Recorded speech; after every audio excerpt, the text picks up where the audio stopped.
आतापर्यंत आपण सासरच्या जाचाला कंटाळून विवाहितेनं टोकाचं पाऊल उचलल्याच्या अनेक घटना पाहिल्या। मात्र बीडमध्ये एक अत्यंत धक्कादायक आणि सुन्न करणारी घटना समोर आली आहे।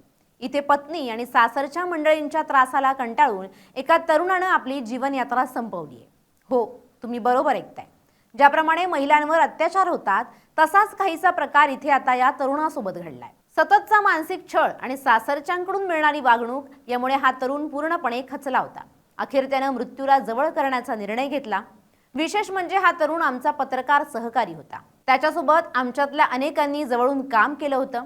आज त्याचीच बातमी द्यायला लागेल असा विचार कधीही केला नव्हता, पण नियतीच्या मनात काही वेगळंच होतं। नेमकं काय घडलं या पत्रकारासोबत, त्याच्यावर आत्महत्येची वेळ का आली, तेच आपण या व्हिडिओतून पाहणार आहोत। नमस्कार, मी मृणाली पिळणकर। पत्नी आणि सासरच्या छळाला कंटाळून बीडच्या परळीतील नागापूर येथील रामेश्वर गव्हाणे यांनी आपल्या शेतात औषध घेऊन गळफास घेत आत्महत्या केल्याची हादरवून टाकणारी घटना घडली आहे। आत्महत्या करण्यापूर्वी या तरुणानं फेसबुकवर एक भावनिक कविता आणि सविस्तर पोस्ट लिहून आपल्या मृत्यूला पत्नी आणि सासरची मंडळी जबाबदार असल्याचं म्हटलंय। धक्कादायक बाब म्हणजे पत्नीनं बनावट वैद्यकीय अहवालाच्या आधारे आपली फसवणूक केल्याचा गंभीर आरोपही त्याने या पोस्टमध्ये केलाय। 2 वर्षांपूर्वी रामेश्वरचा विवाह परळी परिसरातील उखडी येथील मुलीशी झाला। मात्र लग्नानंतर काही काळातच सुखाचा संसार विस्कळीत झाला। रामेश्वरनं टोकाचं पाऊल उचलण्यापूर्वी फेसबुकवर आपल्या भावनांना वाट मोकळी करून दिली। एका कवितेच्या माध्यमातून त्यानं आपल्याच माणसांनी पाठीत वार केल्याचं दुःख व्यक्त केलं। त्याने पोस्टमध्ये म्हटलंय की केली शिकार माझी माझ्याच सद्गुणांनी, काटे कुठेच नव्हते केला दगा फुलांनी। रामेश्वरनं आपल्या पोस्टमध्ये केवळ छळाचा उल्लेख केला नाही, तर पत्नीच्या गरोदरपणाबाबतही गंभीर प्रश्न उपस्थित केलेत। पत्नी नम्रता ही 7 आठवड्यांची गरोदर असल्याचं सांगत असून अंबाजोगाई येथील एका खासगी रुग्णालयातील डॉक्टरांना हाताशी धरून तिनं खोटा अहवाल तयार केल्याचा आरोप रामेश्वरनं केला।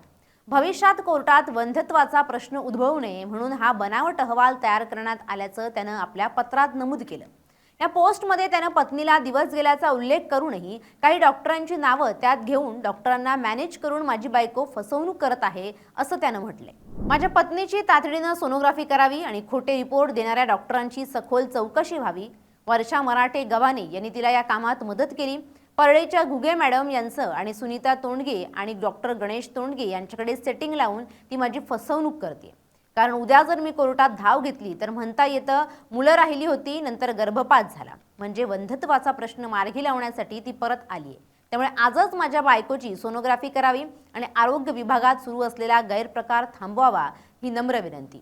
या प्रकरणातले खोटे रिपोर्ट देणाऱ्या सर्व डॉक्टरांवर सखोल चौकशी करून कारवाई करावी अशी मागणी त्याने केली आहे। लग्नानंतर मोठा शारीरिक मानसिक त्रास मी सहन करत होतो। या त्रासाला कंटाळूनच मी हे टोकाचं पाऊल उचलत असल्याचं या फेसबुक पोस्टमध्ये या तरुणानं स्पष्ट केलंय।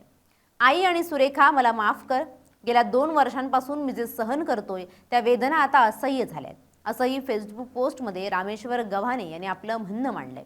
आणि भावाला, आईची आणि सुरेखाची काळजी घेण्याची विनंती या पोस्टमध्ये करून मी आत्महत्या करून प्रश्न सुटणार नाही, पण मला होणाऱ्या असह्य वेदना सहन करून कंटाळलोय असं या पोस्टमध्ये त्यांनी आपली वेदना मांडली आहे।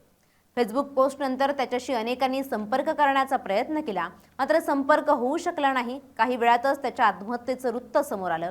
दरम्यान घटनेची माहिती मिळताच पोलिसांनी घटनास्थळी धाव घेतली। रामेश्वरचा मृतदेह उत्तरीय तपासणीसाठी परळी उपजिल्हा रुग्णालयात पाठवण्यात आला होता। रात्री उशिरापर्यंत या प्रकरणाचा गुन्हा दाखल झाला नव्हता। फेसबुक पोस्टमधील आरोपांच्या दिशेनं पोलीस तपास करण्याची शक्यता आहे। एका तरुणानं अशा प्रकारे आयुष्य संपवल्यानं परिसरात हळहळ व्यक्त केली जाते। Bureau report, LS Marathi.